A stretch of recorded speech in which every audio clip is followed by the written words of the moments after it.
미래 신도시 개발 1심 재판에 대한 검찰 항소 포기로 저는 무죄가 확정되었습니다. 정치검찰의 표적수사, 조작기소, 증거날조, 진술회의, 천인 공로할 행태가 분명하게 드러난 것입니다. 미래 신도시 개발과 관련한 검찰의 수사는 오직 단 한 사람, 이재명 죽이기에 초점이 맞춰져 있었습니다. 시작부터 잘못된 의도를 품었으니 당연히 무리한 수사로 점철될 수밖에 없었습니다. 미래 신도시 사건과 판박이었던 대장동 사건 수사에서도 정치검찰은 하지도 않은 용의에게라는 말을 지어내고 재창희 형을 실장님으로 바꿔치기하고 미래 신도시를 윗 어르신으로 둔갑시키는 등 녹취 파일을 제 입맛대로 조작했습니다. 이재명 유죄라는 그릇된 목적과 망상에 취해 상상 속의 소설을 제멋대로 써내려간 정치검찰의 비열한 행태에 또다시 분노하지 않을 수 없습니다. 진술을 회유하고 강압하고 증거를 조작하고 끼워 맞추고 이게 검사입니까? 깡패입니까? 하지도 않은 말을 지어내고 멋대로 각색하고 없는 사실을 있는 사실로 둔갑시키고 이게 할 짓입니까? 대한민국 일부 검찰 여러분 각성하십시오. 검찰 내부에서 자성의 목소리가 나오지 않은 점은 더더욱 실망스럽습니다. 미래 신도시 사건과 대장동 사건은 검찰개혁이 왜 필요한지, 법 왜곡죄가 왜 필요한지를 다시 한번 분명하게 보여주고 있습니다. 최근 김건희 판결, 명태균, 김영선 전 의원의 판결도 참 이상하고 수상하고 기괴합니다. 사법개혁이 왜 필요한지도 분명하게 보여주고 있습니다. 더불어민주당은 어제 정책의총을 통해 수사, 기소, 완전한 분리의 대원칙 아래 중수청의 인력구조를 일원화하고 수사기소 완전 분리를 위해 공수청에 보완수사 요구권만 부여해 검찰개혁을 완수하는 방안을 마련했습니다. 보완수사 요구권을 준다는 것은 보완수사권도 주지 않겠다는 뜻입니다. 보완수사권을 폐지하겠다는 뜻입니다. 검찰의 수사권 완전 폐지에 대한 시대적 소명과 국민적 열망을 잊지 않고 완수하겠습니다. 사법개혁 역시 반드시 완수하겠습니다. 가장 빠른 시간 안에 2월 임시국회에서 처리하겠습니다. 또 내란과 마찬가지로 검찰의 조작 기소도 단죄해야 할 시점입니다. 검찰개혁 완수와 더불어 미래 신도시 사건, 대장동 사건, 서해 공무원 피격 사건 등 윤석열 검찰 독재 정권 치하에서 벌어졌던 조작 기소에 대해서 국정조사든 특검이든 모든 조치를 다해 나갈 것임을 분명하게 말씀드립니다. 검찰로 인해 진실이 거짓이 되고 거짓이 진실이 되고 민주주의가 훼손되지 않도록 끝까지 추적해 진실을 밝히고 단죄하겠습니다. 여야 합의로 물꼬를 튼 대미투자 특별법 특위가 다음 주 월요일 본회의에서 구성된 후 한 달간의 집중적인 입법 활동에 돌입합니다. 글로벌 통상 환경에서 우리 기업의 경쟁력은 타이밍에 달려 있습니다. 관세 재인상이라는 파고를 넘기 위해서는 특별법의 처리가 무엇보다 시급합니다. 최근 방미를 마친 통상본부장이 관세 문제에 대응할 해법으로 본 법안의 신속 처리를 언급했습니다. 이재명 정부의 총력 외교를 통해 상호관세를 15%까지 어렵게 낮췄음에도 입법이 지연됐다는 이유로 다시 25%로 회귀할 위험이 있다면 국회가 기업의 발목을 잡는 것과 다름없습니다. 이로 인해 발생할 경제적 피해와 신뢰 훼손에 대한 책임 또한 결코 가볍지 않을 것입니다. 특별법 처리는 미국과의 신뢰를 공고히 하고 불필요한 통상 마찰을 제거할 최선이자 유일한 조치입니다. 국민의힘이 진정 민생을 생각한다면 정략적 판단을 거두고 국익을 위한 초당적 협력에 동참해야 합니다. 향후 대미투자 과정에서도 상업적 합리성을 원칙으로 삼고 해외 투자가 국내 산업의 성장과 수출 증대로 환류되는 성장의 선순환 구조를 정착시켜야 할 것입니다. 더불어민주당은 이 과정이 정밀하게 설계되고 또 추진될 수 있도록 뒷받침하겠습니다. 오늘 경남 거제에서 남북 내륙철도 착공식이 열립니다. 1966년 김천에서 김천과 삼천포를 잇는 김삼선 기공식이 있었습니다. 그러나 사업은 좌초되었고 어느덧 60년의 세월이 흘렀습니다. 그리고 마침내 오늘 수도권과 남해안을 연결하는 교통혁명의 첫 발을 내딛습니다. 경남의 오랜 염원이 이루어지는 것입니다. 김천과 거제를 잇는 174.6km의 남북 내륙 철도가 개통되면 서울에서 거제까지 2시간 50분 만에 이동할 수 있게 됩니다. 현재보다 무려 2시간이 단축되는 셈입니다. 거제는 물론 통영, 고성 등 서부경남, 경남 내륙에 새로운 기회가 열릴 것입니다. 관광 활성화로 지역 상권이 살아나고 일자리가 자연스럽게 늘어날 것입니다. 나아가 초광역권 교통망은 부산, 울산, 경남, 대구, 경북이 함께 성장하는 기반을 마련할 것입니다. 영남권 성장 메커니즘이 재편되고 대한민국 경제 지도가 새롭게 그려질 것입니다. 남북 내륙 철도의 조속한 개통은 이재명 대통령의 공약이었습니다. 남북 내륙 철도는 지방주도 성장의 전략의 기틀을 만들고 5극 3특 균형 발전 시대의 마중물이 될 것입니다. 철길을 따라 열릴 새로운 영남, 다시 한번 도약할 대한민국을 떠올리는 것만으로도 가슴이 벅찹니다. 민주당은 남북 내륙 철도가 차질 없이 완공될 수 있도록 힘을 보태겠습니다. 다음 주에는 당 영남 인재 육성 및 지역발전 특위 발대식이 있습니다. 철도뿐 아니라 흔들림 없는 부울경 메가시티 추진과 체계적인 지역 현안 관리로 영남의 미래 동력을 키우겠습니다. 대한민국 지방주도 성장의 중심에 영남이 당당히 설 수 있도록 민주당이 책임있게 뒷받침하겠습니다. 감사합니다. 네, 다음으로 한병도 원내대표의 발언이 있겠습니다. 민주당은 2월 국회에서 단 하루도 멈추지 않고 일하겠습니다. 민주당은 민생과 국익을 최우선으로 대미투자특별법 심의와 처리에 만전을 기하겠습니다. 다음 주 대정부 질문을 통해 이재명 정부 8개월의 성과와 올해 국정 운영 방향을 확인하고 당의 지원 계획을 재점검하겠습니다. 설날 민생 대책과 소상공인 중소기업 지원 대책, 부동산 공급 대책 등 주요 현안에 대한 정부 준비 상황도 점검하겠습니다. 12일 본회의에서는 최대한 많은 민생 법안을 합의 처리할 수 있도록 최선을 다하겠습니다. 최근 주요 글로벌 투자은행들이 한국의 올해 경제 성장률 전망치를 2%대로 상향 조정했다고 합니다. 대한민국 대전환과 국가 대도약은 이미 시작됐습니다. 민주당은 성장의 과실이 실제 국민의 삶 구석구석까지 스며들 수 있도록 민생, 경제, 개혁 법안 처리에 박차를 가하겠습니다. 국민 여러분께서 편안한 설날 명절 맞으실 수 있도록 민주당은 더 열심히 일하도록 하겠습니다. 민주당은 이재명 정부의 지방 주도 성장을 든든하게 뒷받침하겠습니다. 지방 주도 성장은 단순한 균형 발전을 넘어 대한민국의 생존이 달린 중요한 과제입니다. 이재명 대통령께서 강조하셨듯이 전 국토의 12%에 불과한 수도권이 인구와 자원을 블랙홀처럼 빨아들이는 일극 체제를 더 이상 방치할 수는 없습니다.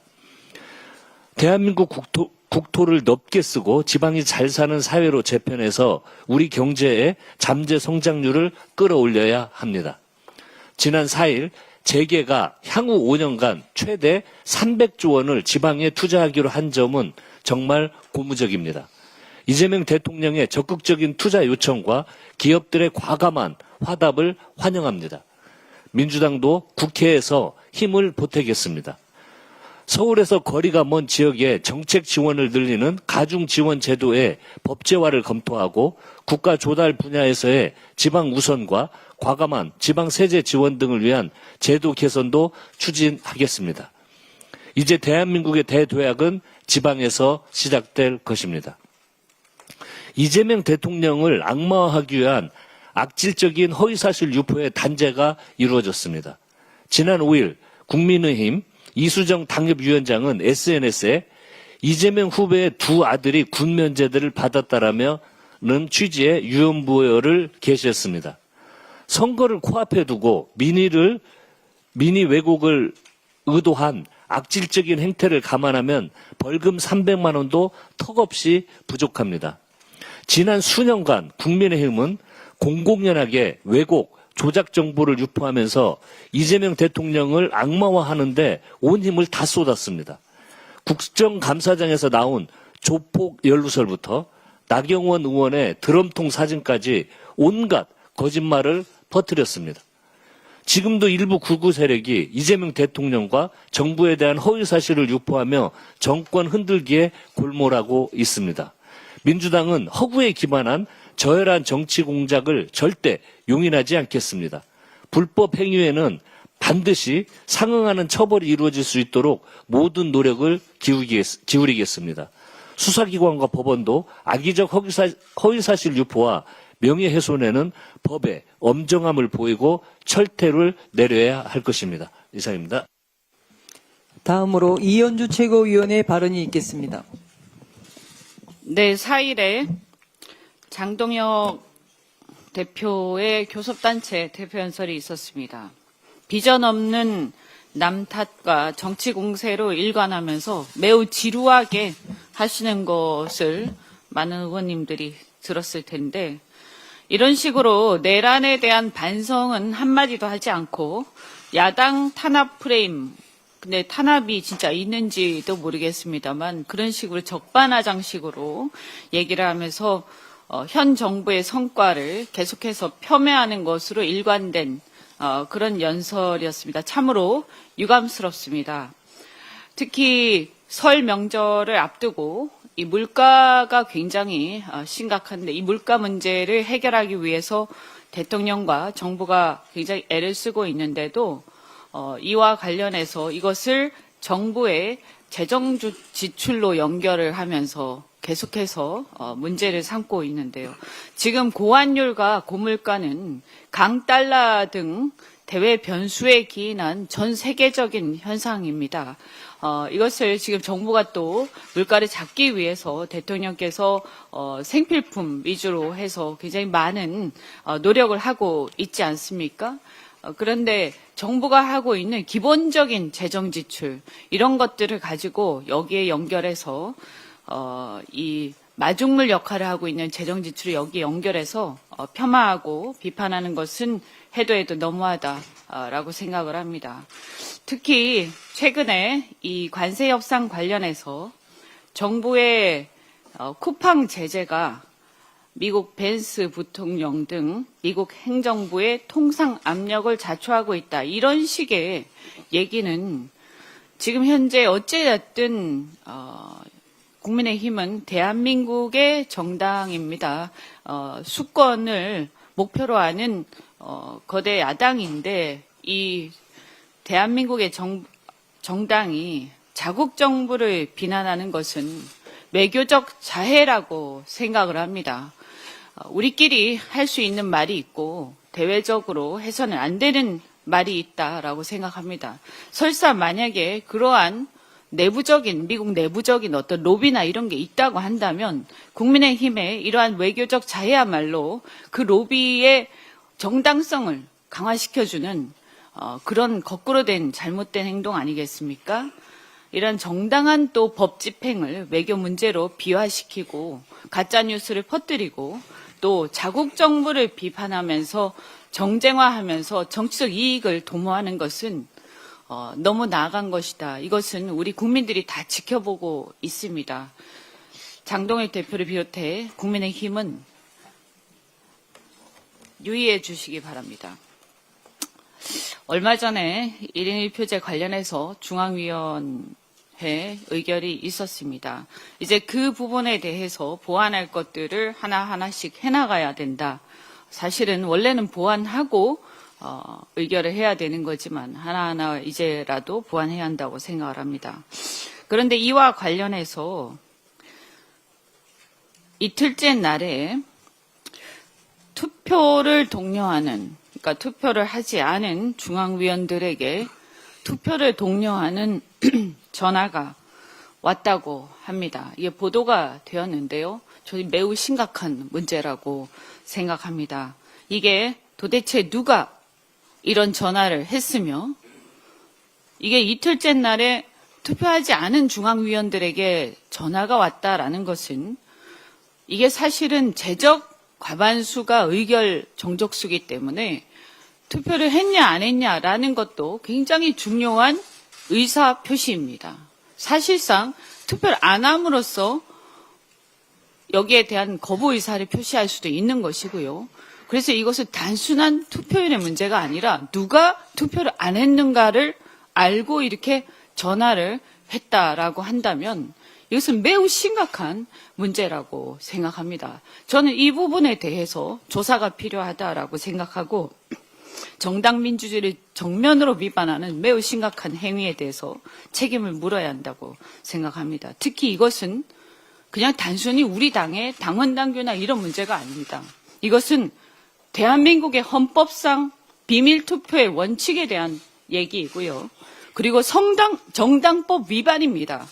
어떻게 이런 일이 일어날 수가 있습니까? 그냥 단순히 당원 당규 차원의 문제가 아닙니다. 우리가 헌법 질서를 지키기 위해서 지난 12.3부터 얼마나 많은 노력을 해왔습니까? 이것은 있을 수 없는 일이기 때문에 정말 심각하게 보고 이 부분에 대해서 살펴봐야 된다라고 말씀드립니다. 합당과 관련해서 계속해서 여러 논란들이 있습니다. 당대표께서는 이 합당의 명분과 관련해서 지방선거 승리를 위해서 필요하다고 하십니다. 지난주부터 해서 굉장히 신뢰받는 갤럽과 MBS 등 여론조사들이 나왔습니다. 한번 보겠습니다. 혹시 틀어줄 수 있나요? 네. 최근 MBS 여론조사를 보면 이 대통령의 국정운영 평가 매우 높습니다. 지지가 자그마치 63%에 달합니다. 부정은 30%에 불과합니다. 이걸 보면 더 볼 것도 없이 이번 지방선거는 이재명 대통령의 국정에 대한 지지, 뒷받침 이걸로 선거하면 필승카드입니다. 자, 그런데 왜 지금 선거 앞두고 자꾸 별로 크게 홍하지도 않고 당내에 엄청난 분란이 있고 반대가 있는 이런 합당을 계속해서 우기는 겁니까? 그러니까 자꾸 이상한 의심들이 나오는 겁니다. 합리적으로 설명이 안 되니까요. 한번 보겠습니다. 민주당과 조국당의 합당에 대한 국민들의 인식을 한번 보겠습니다. 선거에 이기기 위해서 한다고 하니까 이걸 봐야 됩니다. 하나는 한국갤럽이고 하나는 이번 주에 나온 MBS입니다. 갤럽의 여론조사 결과를 보면 40%가 반대한다. 28%가 찬성한다. 반대 훨씬 높습니다. 자, 일주일 있다가 MBS 반대가 44, 찬성 29. 더 이게 똑같이 비교할 수는 없지만 더 커지고 있습니다. 그리고 지역별로 보겠습니다. 보면 이건 MBS입니다. 자, 서울, 경기, 수도권에서 반대가 훨씬 많습니다. 부울경도 한번 보세요. 부울경 이렇게 차이가 큽니다. 저는 이것도 지역별로 보면 대통령 국정 지지율이 부울경도 훨씬 높습니다. 그런데 지금 왜 그 프레임을 바꿔서 합당을 가지고 하면 이게 필승카드입니까? 필망카드입니다. 제가 볼 때는. 그리고 또 넘어가서 갤럽도 보겠습니다. 지역별로 다시 갤럽을 보면 서울 보겠습니다. 서울 43이 좋지 않게 본다, 좋게 본다 불과 20%입니다. 지금 2배가 넘습니다. 그럼 이렇게 좋지 않게 보는 서울의 유권자들이 이 합당으로 난리치고 또 합당으로 막 실무 협의하고 합당으로 공천 싸움하고 합당으로 지도부 구성이 돼서 합당으로 선거를 치르면 이게 어떻게 되겠습니까? 이게 안 좋게 보는 유권자들이 좋은 영향을 그들에게 주겠습니까? 인천, 경기도 마찬가지고요. 다 우리가 또 중요하게 생각한 전략지역으로 생각하는 부울경 보겠습니다. 44가 반대, 22가 찬성. 2배가 넘게 지금 이렇습니다. 제가 이런 상황에서 이게 무슨 지방선거 필승카드냐. 그리고 또 여기에 제가 표시는 안 했지만 20, 30대 굉장히 부정적으로 보는 견해가 많고 그리고 중도층에서 매우 높습니다. 그러면 이렇게 안 좋게 생각하는, 왜 안 좋게 생각할까 한번 생각해 보십시오. 20, 30대 특히 여성들이 왜 안 좋게 생각하겠습니까? 굳이 일일이 얘기하지 않겠습니다.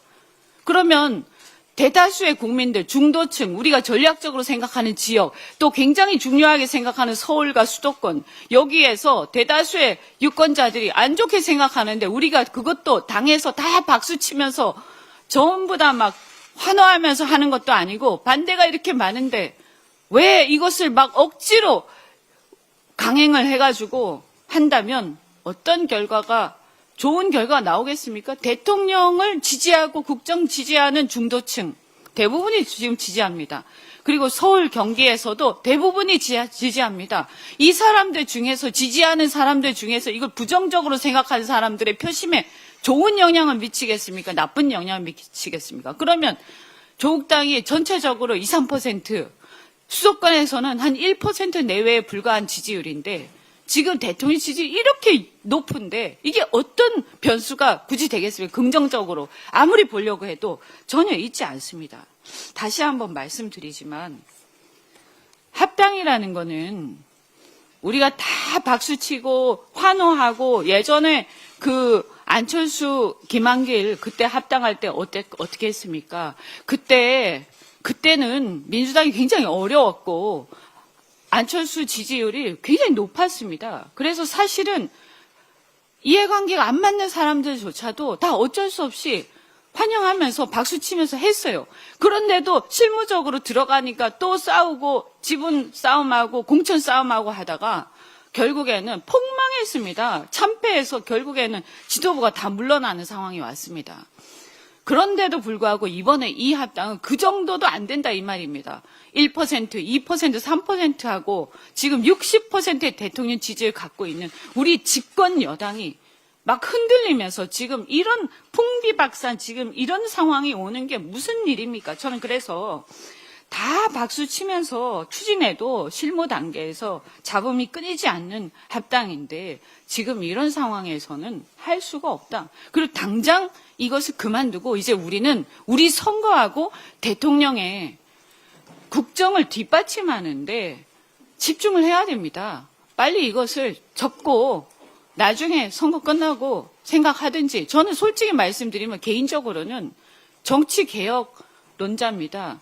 이런 당이 왼쪽에 있기 때문에 우리 왼쪽에 있기 때문에 우리가 중도 실용이 부각이 되는 거고 그리고 때때로 우리가 연대하고 협력하면서 잘 가는 거 아닙니까? 이때까지 잘 갔어요. 그런데 이러다가 양당도 굉장히 사이가 나빠지게 생겼어요.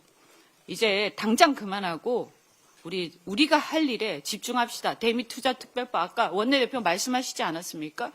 우리가 할 일에 집중하고 대통령 국정 뒷받침하는 데 집중하기를 바랍니다. 이상입니다. 네, 다음으로 황명성 최고위원의 발언이 있겠습니다. 네, 검찰이 1심 무죄 판결을 받아들이고 위례 사건 항소를 포기한 것은 늦었지만 당연한 결정입니다. 이제 조작 표적 기소에 관여한 책임을 반드시 물어야 합니다. 위례 신도시 사건 1심에서 피고인 전원이 무죄를 선고받으며 검찰 수사 기소의 무리함이 법정에서 확인됐습니다. 실체가 없는 조작이었으니 법정에서 무죄는 당연했고 검찰 역시 항소 포기로 사실상 백기를 들 수밖에 없었습니다. 위례 사건은 처음부터 이재명이라는 개인을 겨냥한 범죄적 행위였습니다. 검찰은 이 사건의 핵심 구성 요건조차 입증하지 못했습니다. 특히 정영학 녹취록의 위례 신도시를 윗 어르신으로 끼워 맞춘 행태는 수사가 아니라 조작이며 그 자체로 중대한 범죄 행위입니다. 이런 범죄는 반드시 단죄된다는 원칙을 사법의 역사에 분명히 새기고 재발을 막기 위해 우리 민주당은 특검과 국정조사를 포함한 모든 수단을 동원해 표적수사, 조작 기소에 대해 반드시 책임을 묻고 법 왜곡죄법을 반드시 이번 임시국회 이달 안에 반드시 처리하도록 하겠습니다.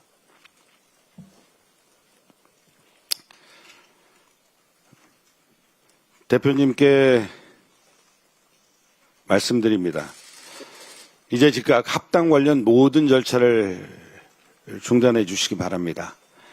특히 이제 오늘 새벽에 언론을 통해서 공개된 조혁당과의 합당 의혹에 대해서 소상히 밝히고 당원 앞에 사과할 것을 요구합니다. 오늘 새벽 언론에 보도된 합당 절차 및 추진 일정 검토한 문건으로 이번 합당 제안이 처음부터 결론을 정해놓은 답정려 합당이었다라는 정황이 드러났습니다. 당원 여론조사와 전당원 투표를 밀어붙이기에 저는 합당의 부담과 정치적 책임을 당원에게 전가하려는 것이라고 보고 그동안 만류하고 설득해 왔습니다. 그러나 착각이었습니다. 최고위를 피칭한 데 이어 이제는 당원 투표마저 거수기로 만들려 했던 것 아닙니까? 당원 조건이란 합당을 왜 해야 하는지, 언제 해야 하는지, 어떤 조건과 절차로 할 것인지 당원과 상의하고 당원이 결정하는 것이어야만 합니다. 제대로 된 수기 없이 찬성 반대 OX 두 칸만 남겨두고 그 결과를 민주적 절차라는 이름으로 포장해 책임을 떠넘기는 것이 당원 주권이 절대 아닙니다. 계획표는 최고위원회의 의결과 당원 토론회, 당원 투표도 적혀 있습니다. 그러나 결론이 이미 정해져 있다면 그 모든 절차는 유식행위일 뿐입니다. 여기 어디에 당원 주권이 어디에 있습니까? 오늘 새벽 공개된 문건에 따르면 합당은 첫 발언 시점부터 오전 내에 완료됩니다.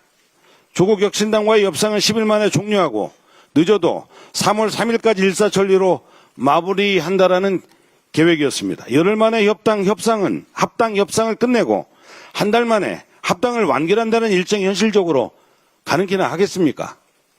더구나 설마 했는데 탈당, 징계 이력자에 대한 불이익을 주지 않는 방안, 전국지사 공천권까지 제공하려 했다는 내용까지 들어있다고 합니다. 밀실 합의가 아니면 성립하기 어려운 일정이고 밀실에서나 가능한 합의 내용 아닙니까? 즉각 합당 관련 모든 절차를 중단하고 관련 문건과 작성자, 작성 경위를 공개할 것을 요구합니다. 또한 밀실 졸속 합당 의혹에 대해 당원에게 공식 사과해야 합니다. 그리고 합당 추진 절차 즉각 중단해 주시기 바랍니다. 이상입니다.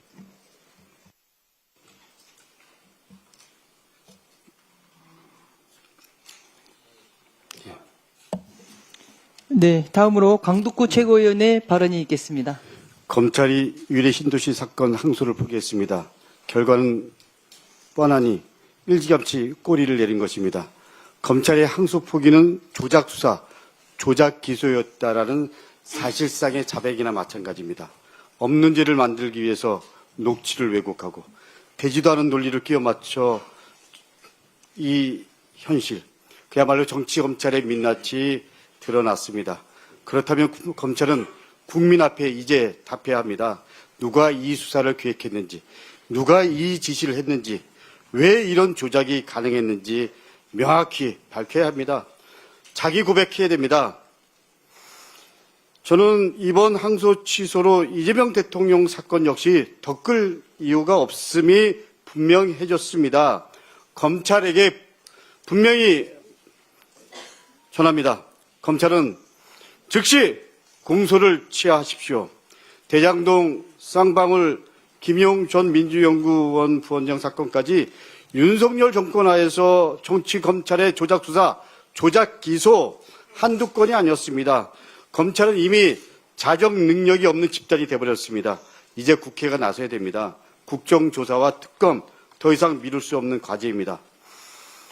오늘 최고위원님 몇 분이 말씀하셨지만 정청래 대표가 합당을 제안한 지 2주가 지났습니다. 말씀하신 대로 지방선거 승리라고 합당 명분을 얘기했습니다. 제가 여론조사 결과 얘기하지 않겠습니다. 중도층에서 찬성이 25%인 반면 반대가 51%였습니다. 시간이 지날수록 반대 여론이 더 높아지고 있습니다. 대표께서 내세웠던 지방선거 압승, 이 명분과는 정반대의 흐름으로 가고 있습니다. 지방선거가 이제 어떻게 보면 100일 정도 남은 겁니다. 전당원 여론조사를 강행할 이유도 없습니다. 합당이 통합으로 가야 되는데 분열로 치솟고 있습니다. 그제 어떤 방송사 민주당 출입기자 한 분과 얘기한 게 생각납니다. 뉴스에서 대통령님을 지면에 놓고 싶어도 이 이슈 때문에 다 지면에 실을 수가 없다라는 겁니다. 가슴이 너무 아픕니다. 지금 우리는 대통령의 국정 운영을 절박한 마음으로 함께하고 그리고 지원해야 됩니다. 그게 집권 여당입니다. 다시 한번 간곡히 부탁드립니다. 저는 집권 여당의 모습 다시 한번 되돌아봐야 됩니다. 조국 혁신당과의 협당 추진 일정이 아주 상세하게 짜여진 문건이 나왔습니다. 언론에서. 당에서 작성한 문건입니다. 대표께서는 몰랐다고 하십니다만 진짜 대표께서 몰랐는지 이 작성 시점이 언제였는지 이것과 관련해서 조국 대표와 논의가 있었는지 지분 안배가 있었는지 밝혀야 됩니다. 최고위원 일석을 주겠다는 내용까지 있습니다. 떠도는 얘기로는 우리 한명선 최고께서 말씀하셨지만 조국 혁신당의 특정 광역단체 장 공천 안배까지 했다는 얘기가 들렸습니다. 이 과정과 이 협의 조건까지 다 밝혀야 됩니다. 저는 그야말로 이 문건이 사실이라면 밀당을 한 겁니다. 합당 밀약이죠. 저는 이 부분에 대해서 전적으로 대표가 책임져야 된다고 생각합니다. 이런 사실을 언론을 통해서 알게 된 거 다시 한번 최고위원으로서 심한 자괴감을 느낍니다. 1월 22일 날 최고위원은 패싱한 채로 합당 제안을 했던 대표의 모습이 다시 데자부됩니다. 어제 초선의원 간담회를 했습니다. 오늘 중진의원 간담회를 한다는 것도 어떻게 보면 다 보여주기 아닙니까? 이미 정해져 놓은 순서대로 다 하고 분명히 말씀드립니다. 합당은 지방선거 이후에 원점에서 다시 논의돼야 됩니다. 이상입니다. 네, 다음으로 이성윤 최고위원의 발언이 있겠습니다. 김건희 1년 8개월 납득이 되십니까? 아무리 생각해봐도 지난 1월 28일 김건희 법원 판결은 도무지 납득이 되지 않습니다. 계약서 없으니 뇌물죄로 인정할 수 없다. 명품백 2번 받았는데 첫 번째는 선물이고 두 번째만 뇌물이다. 법리에도 상식에도 안 맞는 국민 염장만 지르는 판결이었습니다.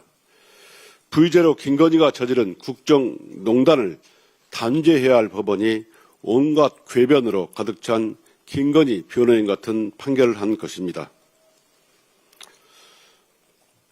어제 이재명 대통령이 권창형 특검을 임명해서 2차 종합특검이 출범했습니다. 2차 종합특검은 윤석열 내란 세력을 끝장내야 하는 끝장 종합특검이 되어야 합니다. 그 살벌한 정치인 수거 계획이 담겨있는 노상원 수첩, 김건희와 법무부 장관과 검찰 수사농단, 조희대 대법원이 12.3 내란의 밤에 과연 무엇을 했는지까지 철저히 수사해서 내란의 뿌리까지도 깨끗하게 뽑아내야 합니다. 이것이 내란 청산을 원하는 국민들의 요구입니다. 2차 특검은 윤석열과 부의제로 김건희의 내란과 국정농단 의혹 환부를 제대로 도려내어 국민들의 답답한 가슴에 속 시원한 답을 내놓아야 합니다. 다시는 이 땅에 제2의 윤석열, 김건희 같은 자가 나오지 않도록 해야 합니다.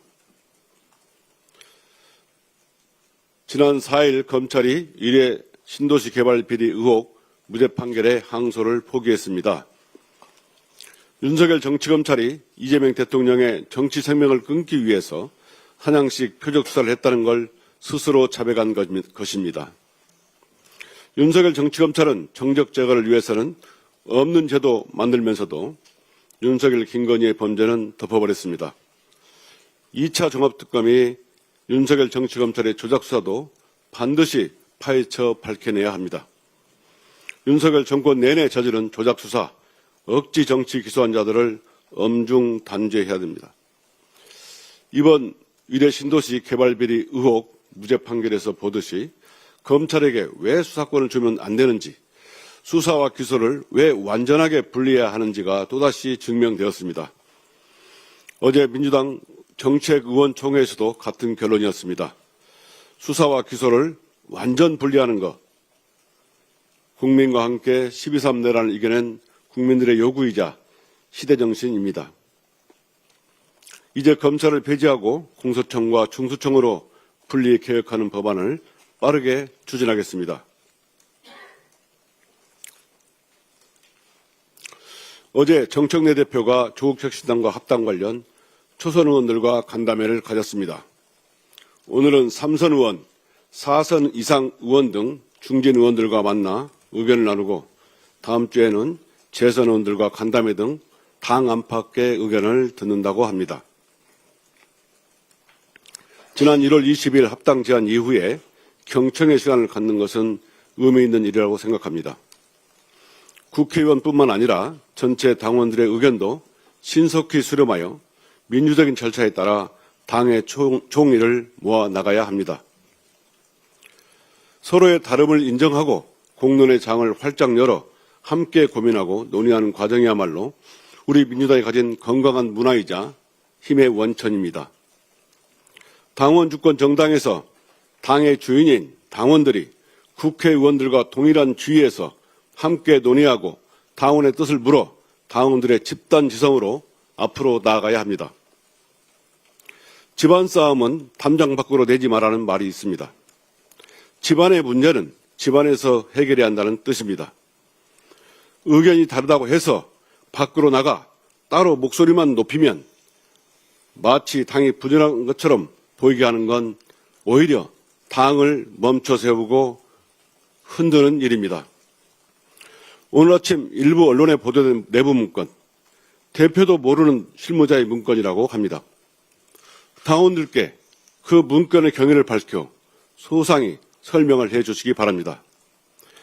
토론의 장에 모여 우리 민주당이 나아갈 길을 치열하게 논의하는 것이 진정으로 우리 민주당이 강해지는 길이고 넉 달 후 있을 지방선거 승리와 이재명 정부 성공을 이루는 길이라고 생각합니다.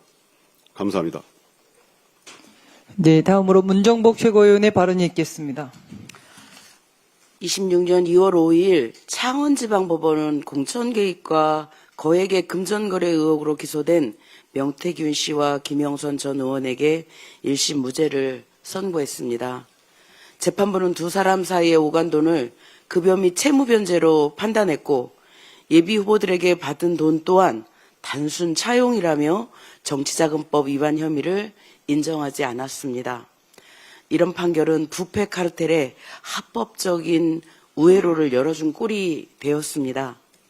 선거와 공천을 전후해 정치 브로커가 개입하고 거액이 오갔음에도 단지 급여였다, 빚을 갚은 것이다라는 주장만으로 면죄부를 주었습니다. 앞으로 불법 정치자금과 공천 대가를 사인 간의 채무나 인건비로 둔갑시키면 처벌할 수 없다는 나쁜 선례를 남긴 것입니다. 더 가관인 것은 증거은닉 교사 혐의에 대한 사법부의 태도입니다. 재판부는 명태균의 증거은닉 지식 혐의를 유죄로 인정하면서도 고작 징역 6개월에 집행유예 1년을 선고하는 데 그쳤습니다. 중대 범죄인 선거 공천 사건에서 증거인멸은 실체적 진실규명을 정면으로 방해하는 사법방해 행위입니다. 그럼에도 실형이 아닌 집행유예로 마무리한 것은 우리 사회에 범죄를 저질러도 증거만 잘 숨기면 대가가 크지 않다라는 잘못된 신호를 준 것과 다름없습니다. 무엇보다 우리는 이번 재판을 맡은 재판부의 공정성에 대해 심각한 우려를 제기하지 않을 수 없습니다. 이번 사건의 재판장인 김인택 부장판사는 과거 면세점 명품 수수 의혹으로 언론 보도와 국회 국정감사에서 논란이 된 바 있습니다. 해당 의혹의 사실관계가 무엇이든 간에 자신의 도덕성 시비가 해소되지 않은 법관이 정치부패 사건을 단죄한다는 것 자체가 국민의 사법 신뢰를 훼손하는 일입니다. 이번 판결을 통해 우리는 사법부가 그토록 강조해온 독립의 의무를 다시 묻게 되었습니다. 사법부의 독립은 존중받아야 마땅하지만 그것은 무제한의 면책특권이 아닙니다. 오히려 더 높은 윤리성과 책임성 위에서만 성립할 수 있는 가치입니다. 국민의 상식과 반부패 원칙에 정면으로 배치되는 이번 판결은 결코 정의라 불릴 수 없습니다. 이상입니다. 네, 다음으로 서삼석 최고위원님의 발언이 있겠습니다.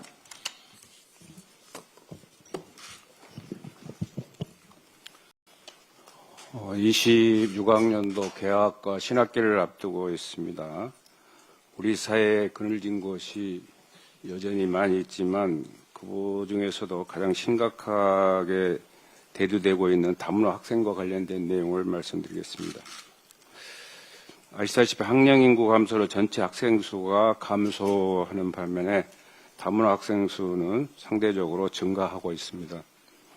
25년 교육 기본 통계에 따르면 전국 다문화 학생은 20만 2,208명으로 전체 학생의 4%를 차지하고 있습니다. 하지만 증가하는 비중에 비해 사회적 보호와 제도적 대응은 충분하지 못한 상태입니다.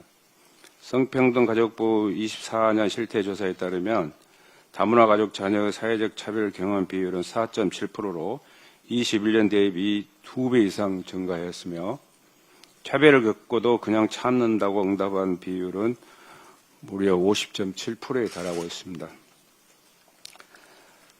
학교 현장도 다양한 형태의 피해가 반복되고 있는 가운데 피해 학생이 부당하다고 생각했지만 참았다는 응답은 36.8%로 21년 13.5%에 비해 약 3배가 증가하고 있습니다.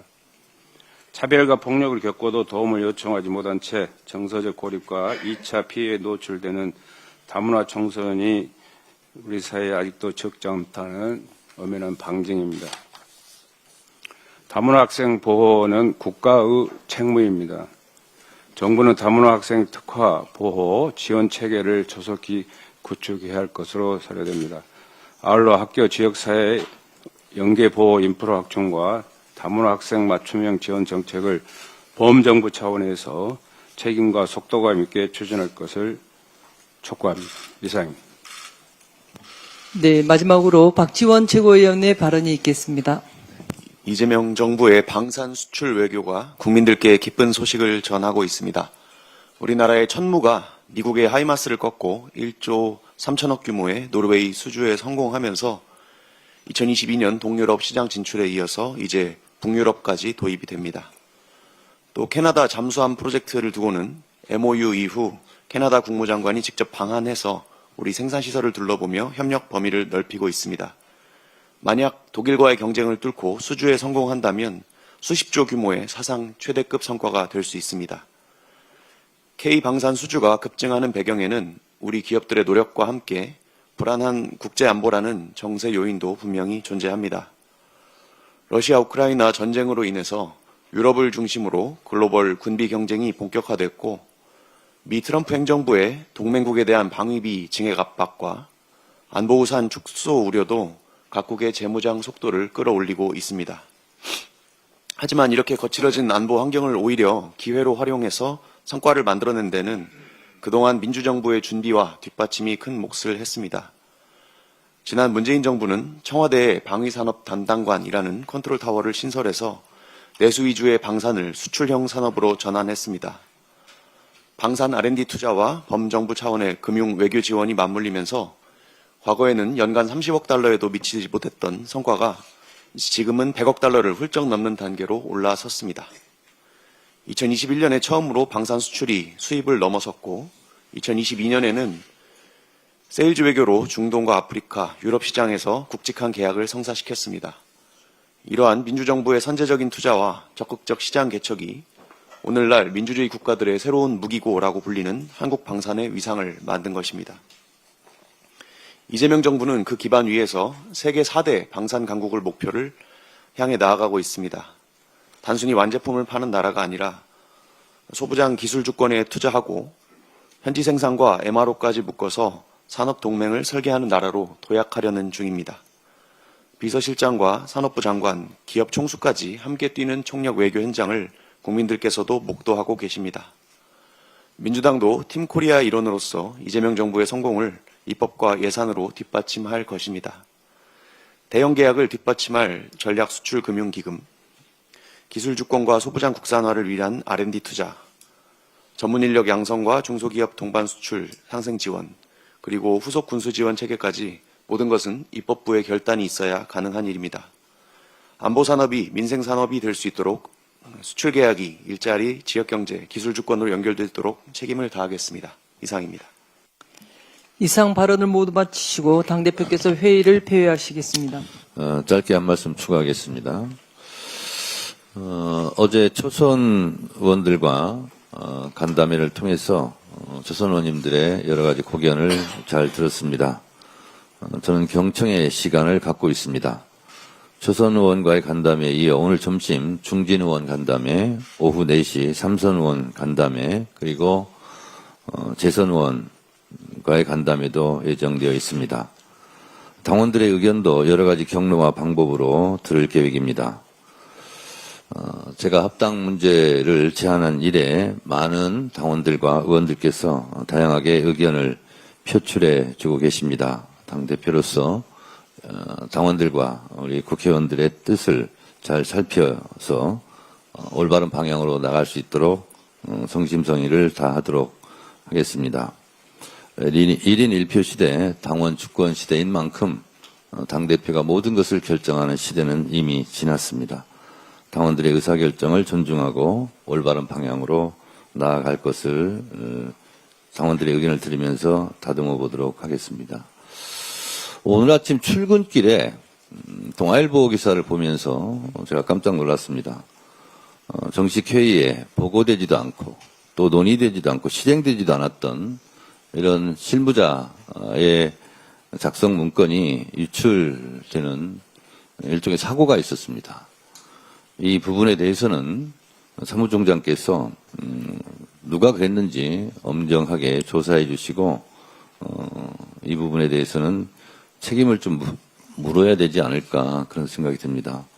이게 여러 가지 오해를 살 수 있는 그런 내용들인데 왜 이런 내용들이 지금 저도 신문을 보고 아는, 그리고 최고위원 어느 누구도 이런 내용에 대해서 알거나 보고받지 못한 내용들입니다. 그래서 이 부분은 철저히 조사해 주시기 바랍니다. 회의를 마치겠습니다.